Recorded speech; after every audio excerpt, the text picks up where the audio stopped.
Okay, welcome again, class, in our subject, agricultural machine design. So we are going to continue in the introductory part of the subject. We'll discuss this time the general procedure in machine design. So the first step that we are going to take, in making our machine design is the recognition of need. So first of all, make a complete statement of the problem indicating the need, aim or purpose for which the machine is to be designed. So it's just like making also a research problem. You have to recognize the need. Is it really a need to make a machine? So you have to make a complete statement of the problem. Unsa magay problema does it the machine would really be able to solve that kind of problem. So that is the first step. Then the second step is to synthesis. The synthesis is considering the mechanisms. Select the possible mechanism or group of mechanisms which will give the desired motion. So with that concept that you have, what could be the possible mechanism nga i-apply? That's what I have given you an example earlier.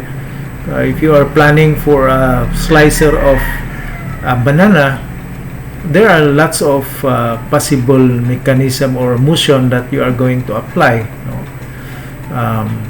So you have to decide which is which, and as I said, the simplest motion could be the best, to solve the problem. Then number 3 is analysis of the forces. Find the forces acting on each member of the machine and the energy transmitted by each member. So you have to look into the different parts of the machine. And what are the forces that acting on that machine, on that particular part. So you have to analyze that force, how much that force is affecting to that particular machine element, and then analyze how it affects to that particular element of the machine. Then number 3 is the material selection. So you have to select that kind of material. You have already analyzed the force, you have already analyzed its motion, so you have to look into what kind of material that is best for this. For example, if in that case the example that I given you, the banana slicer, so since it is considered to be a food grade, meaning to say you have to use material that is food grade, maybe stainless for the blade, especially if it in contact with the product that is for food. Then you have to design of machine elements, or you have to consider size and stresses. So in this case, you have to be specific on that machine element. You have to make this to design, meaning to say you have to know the shape, you have to know the size. In deciding for the size, you have to compute for what is the possible stresses on that particular member, and you have to design it, compute. For example, if it is a shaft, you have to compute what is the formula for the size of shaft, considering the load or the stresses that is experiencing on that shaft particular element. Then modification. Here it says that modify the size of the member to agree with the past experience and judgment to facilitate manufacture. The modification may also be necessary by consideration of manufacturing to reduce overall cost. Okay, here, in your design, in making the design, you have already computed for the right size, no? For example, the shafting, and in here, you have to refer, no? If you don't have the experience in the design process or particular machine that you are making, you have to consult the manufacturer, or for example the people nga naka-manufacture na ana, no? And then ask them based on their experience what could be the right size, no? So kung imong size is gamay ra because you have not considered other factors, other loads, so you have to adjust with the manufacturer. And the manufacturer also will suggest, no? They will saying it is better to be like this, no? Kay mao ni ang atong facility, atong equipment, this can only be accommodated in this size. So they will also suggest maybe they are going to decide nga i-cut na sa into two, no, in order to be fitted into the lathe machine or other equipment in the shop.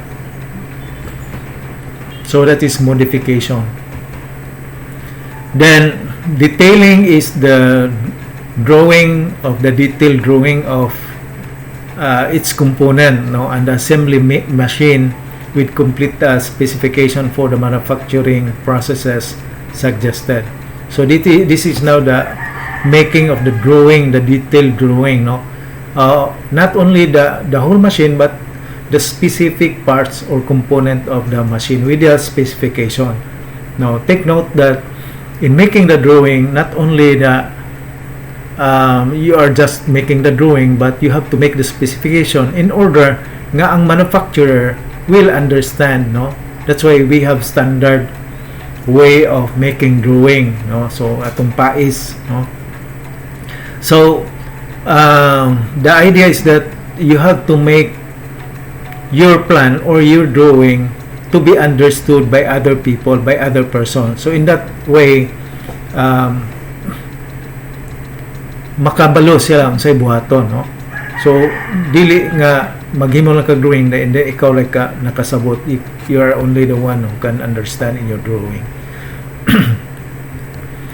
Then number 8 is the production. The component as per the drawing is manufactured in the workshop. So here, this is the process of making the prototype, no? Making the prototype for testing, no. So it's not, you cannot say that this is already perfect. So based from what you have made in your drawing or your design, this is manufactured now in the workshop for prototyping, for testing. Okay, so let us proceed for the next topic, which is the 4 C's of design, no? So what are these important C's that we have to be aware of so that we will become a successful design engineers? So the first one is creativity. So dapat naa kay creativity. It requires creation of something that has not existed before or has not existed in the designer's mind before, no. So if you are not creative, you are just copying, so there's now something new.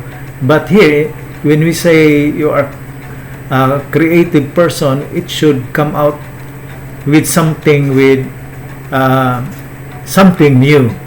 So that is very important of a design engineer. He should have that creativity.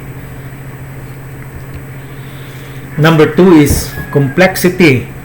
So here, it requires decisions on many variables and parameters. Now, take note that when you are solving problems, there are lots of variables and parameters to consider. No, so that is what we mean here by complexity. You are not dealing only on one. You are dealing a problem, but that problem has many aspects, has many parameters, no, has many variables. So you should have we should be able to decide or make decisions on what are these variables, no, and parameters that you are going to consider. Number 3 is choice, no. So it requires making choices between many possible solutions at all levels, from basic concepts to the smallest detail of the shape. So this is necessary because in all that we do, we have to make choices, no. So in making the choices, you should know the reasons why you are selecting or why did you select that particular solution instead of other possible solutions, no. So be ready with your arguments or reasons, no. Then the fourth one, last one, is it requires balancing multiple and sometimes conflicting requirements. You should balance, no, because there are mga conflicting requirements, no. You should know what are these requirements. For example, when we talk about cost and quality, so kung gusto kag high quality, durable, strong, of course it also affects the cost, no. It could be expensive, but if you think of cheaper, then it will also affect the quality and other aspect of the machine. So you should be able to balance, no, make the right decision in balancing. So make a compromise. Okay, so this is the general picture of our procedure in machine designing. So first one is the conceptual design, and second one is the embodiment design, and the last one is the detailed design. Under the conceptual design, we'll be dealing with problem definition, so that we will understand what really the problem. Sometimes when we make solutions, we are not really sure of the problem, no. Sometimes ingunana puta when we take exams, mudritso lang tag answer, we have not read the problem actually first, or gibasa na nimo just once, wa ka understand, you don't really know the problem. So problem definition is really very important, especially when you're analyzing necessary ba gyud maghimog machine, or can this problem be solved with other technique or method or other solutions, no. So gathering of information. So if you have the problem, you have to gather information whether what are the possible solutions, so unsa may mga work nga gihimo ani in the previous, and what had happened, unsa pay, what if I follow their kuan, unsa may akong dapat i-change, no. Then you have the concept, you have to generate a concept. If you decide on a machine, what type of machine that you are going to make, unsay itsura, unsay function niya, unsay how it will operate, no. Then evaluation and selection of concepts. Maybe you have so many concepts, you have to select which is the best, no. To select the best is to have it more simple and less costly. Then in the embodiment design, this is actually now you are looking into the specific machine, no. And then you have to think on the product architecture, on sa itsura niya. Then configuration design, what could be, how the different parts could be integrated or arranged. Then parametric design, this is considering unsa ang mga tolerances, unsa ang mga dimensions, specific mga dimensions of the different parts. Then lastly is the detailed design. This is the actual drawing with all the specification, not only the whole machine, but with the specific mga machine elements and all the detailed information that is ready for transfer to the manufacturing section or manufacturing unit. So I think that's all. So thank you very much for watching.